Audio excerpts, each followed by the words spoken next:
Welcome back to Yang Daily. We've got some urgent news, some drama, and some data. That's the makings of a full podcast meal. Let's dig in. First off, the IRS is putting out a call for all tax non-filers with kids to submit their information to the non-filers tool by the deadline of May 5th in order to get their $500 child credit. If that's you, get on it. Granted, a lot of people are saying that they did that and still didn't get their child credit because bureaucracy. Yang has taken up another controversial position today in responding to Amish's bid to enter the race by saying that voting third party is a spoiler. Specifically, he said, quote, "I like Justin, I love democracy, but I do think a third party run increases the chances of Trump's reelection." End quote. I can't agree on this one. If you stand for democracy, then you have to stand for people voting for who they really want, not voting for the lesser of two evils. It's also not clear that Amish's run would favor one side or the other, as he has appealed to both. The other issue I have with this is that while Yang didn't actually tell anyone how to vote, the implication is there, and it's not cool. I've had respect for Andrew in respecting his fans by saying that Biden will have to earn our votes, that they aren't owed to anyone, and that we are not a monolith as a voting bloc. That is the right stance, and this remark comes very close to breaking it. Yang did somewhat mollify me by following up the comment, saying that we need to push for ranked choice voting so that people can be free to vote third party without risk. This is certainly true, and it is probably true that voting third party will continue to be a gesture only until we do have ranked choice voting. Still, gestures matter, and third party will never be viable if people internalize it as a waste of a vote. It's the same mentality that led so many to vote for other candidates when they really wanted Yang. It's even similar to what Yang's suing New York for. Let's not be our own worst enemy. I thought we'd take this opportunity to catch up on a UBI congressional candidate that slipped through the cracks in this busy time. Lucci Guyot is running for New York's District 9. Lucci's website is still evolving, but it's clear from what he's put up so far that he's a dyed-in-the-wool Yang-ganger. He supports democracy dollars, ranked choice voting, healthcare as a human right, Yang's UBI, and more. He recently wrote an article articulating his platform, which reads like a transcript for Yang's stump speech. You'll find his Twitter, website, and article below. We've discussed before how one of the reasons some people's stimulus checks are being delayed is due to using a paid tax preparation service and having the fees taken out of tax refunds, but a new article on the topic has clued me into just how ludicrously predatory these tax preparation services can be. They charge $40 to $60 just to have the fees taken out of your refund instead of paying up front, essentially a loan with 200% interest, well into loan shark territory. And the preparation fees themselves are absurd. They said one woman paid H&R Block $360 and that it would have been $610 with another brand. And then they charge you all sorts of other fees and predatory offers like using a debit card with a $1.50 charge just to check your balance, $3 for an ATM withdrawal, $5 for inactivity, and $35 to cash out at a bank. The reason I'm going into this is I want to make sure everyone knows that none of this is necessary. If any of you are using a paid service to prepare your taxes, and your taxes are simple, stop. You can literally download the free version of TurboTax or whatever else and have it walk you through preparing your own taxes. I knew absolutely nothing about taxes when I first started using it, and it holds your hand so tightly that even I managed. It's easy, it's fast, it's free. Set up a direct deposit to your bank account and get your entire tax refund immediately, no fees, no fuss. Please, I am begging you, do not throw away money on these services. The only reason anyone should be paying for tax preparation is if you have more complex income like stocks, and even then you should not be paying anywhere near hundreds of dollars. Save your money, do it yourself, you can be done in 10 minutes. Apparently, there was a study conducted in the US in 1969 by 500 mental health experts examining what could be done to improve mental health. Their chief recommendation? UBI. Their findings are no surprise to us, of course, but it's fantastic to have such a robust panel of experts come to the same conclusion. In the article below, you'll find that the author does a great job of summarizing most of the ways that UBI improves quality of life and social well-being, including combating exploitation and abuse, eliminating poverty and the associated stigma, stress, self-esteem erosion, and class biases, removing the detrimental barriers and restrictions applied by welfare programs, reducing social isolation, drug abuse, obesity, infant mortality, teenage pregnancy, and other social and health problems, and benefiting social and economic mobility, education, entrepreneurship, artistic endeavors, career changes, compensating non-market labor, and facilitating fulfillment of purpose and meaning in life, creating a happier, healthier, less oppressed and suicidal population. It's concise, accurate, and well written.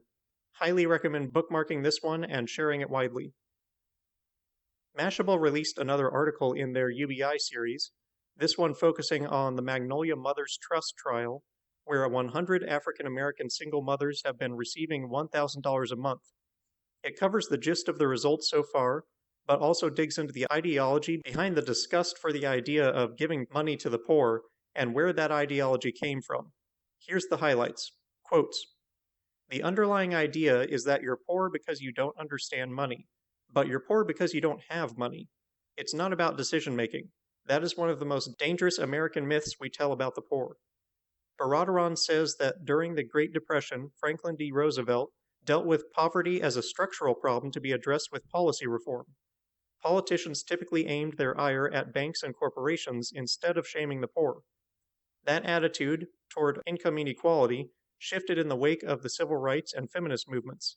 The battles against communism amidst the Vietnam War focused on how capitalism and markets are right and moral. Anyone asking for a so-called handout was deemed communist. Baradaran says that while humans might be naturally skeptical of others gaining an unearned advantage or benefit, that trait has been weaponized in the US, with a specific emphasis on race and gender. In America, trust is commensurate with one's income level. The less a person earns, the less they're trusted to spend money.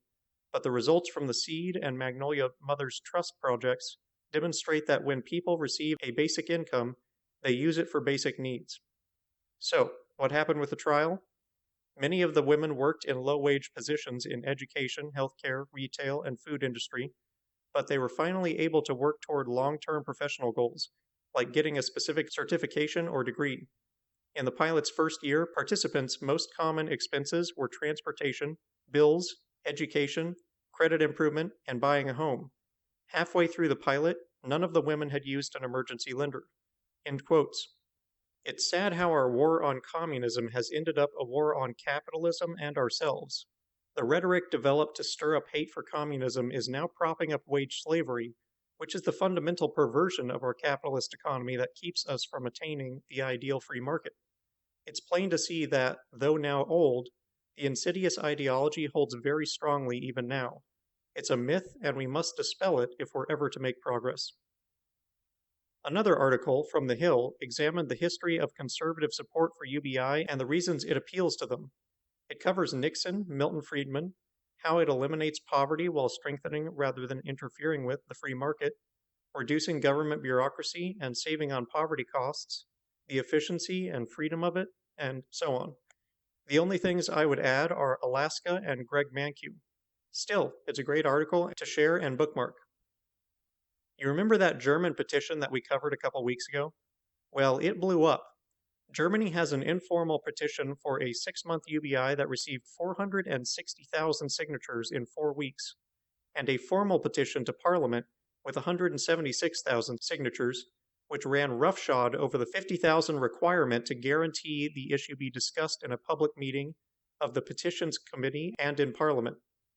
Basically, what I'm saying is the German people are kicking butt, and they're putting us to shame. The US has a much larger population, and we haven't managed anywhere near those numbers on our petitions. And those are the numbers that it takes to steer lawmakers in the right direction. You know how many signatures our petition from a few days back has? Less than 7,000. There's no getting around it, gang. If you want change, you have to put in the effort. If we can't even get people to click a link and enter a few pieces of basic information and click the sign button, we're never going to get what we want. Go into the links, copy the Forward United petition link, bookmark it, post it everywhere, not just on Yang and UBI-related threads. Everywhere. Start with Bernie threads and Tulsi threads. They should be low-hanging fruit. Tell them how easy it is, that it only takes seconds to make their voice heard. Tack on the text UBI to 50409 graphic too, so we can get them sending letters. We have to be able to manage this, gang. We have to step up and reach out and inspire others to do the same. Big changes have always been born from crises, but only when people demand it. There will never be a better time than right now.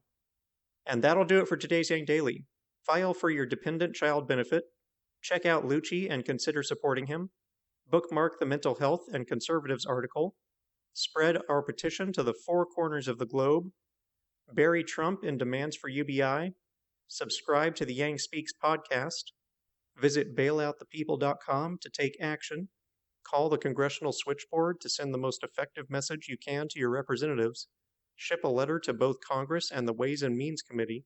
Help recruit burners and others to the cause and get everyone to sign the petition to join the UBI movement. Flood all of Congress and the White House with calls, tweets, and letters, but particularly 5 calls a day, using ResistBot or Income Movement for easy contact. Print and hand out your neighborhood outreach cards. Consult Humanity Forward, the Income Movement Aid Database, United Way, or the H3 podcast thread if you need help. Consider what we can do to push the movement forward in this critical moment and discuss with others at the local hubs and the support links. And don't forget to Yang Daily.